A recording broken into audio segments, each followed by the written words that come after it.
Collins, Stephanie Rochon, Chief Meteorologist Mike Goldberg's Guaranteed Forecast, and Lane Casadante with sports.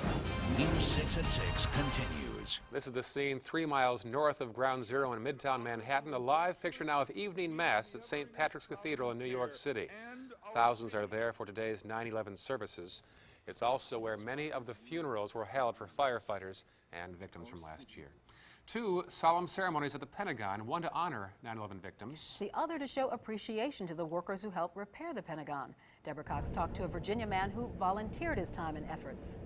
You know, he didn't have to come today, but he wanted to. It was his day off because he was one of the many men who helped build the Pentagon back up.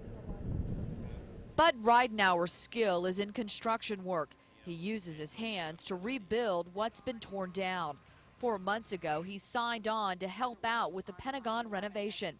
The 63-year-old, whose family lives in Chester and Hopewell, worked long hours and used his skill to restore the crippled building one piece at a time.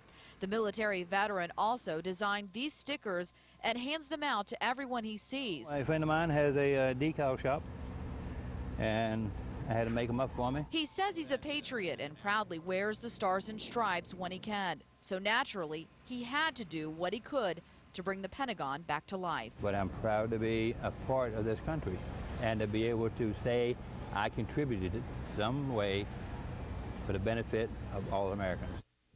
And what's been particularly moving today, and unfortunately you can't see it from the vantage point that we are, is the makeshift man-made memorials that are going on. A lot of people are just standing there at the Pentagon, just looking at it, reflecting. We've seen that all over. As we were driving into the Pentagon for this live shot, we actually saw a man just standing there holding an American flag. He's been doing that for 2 hours at least, and that was particularly moving, watching him just stand there, looking at the Pentagon, holding the flag.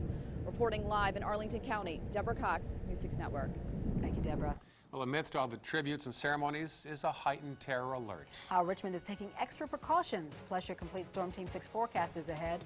First, a look at more 9/11 ceremonies in the area tonight on your screen.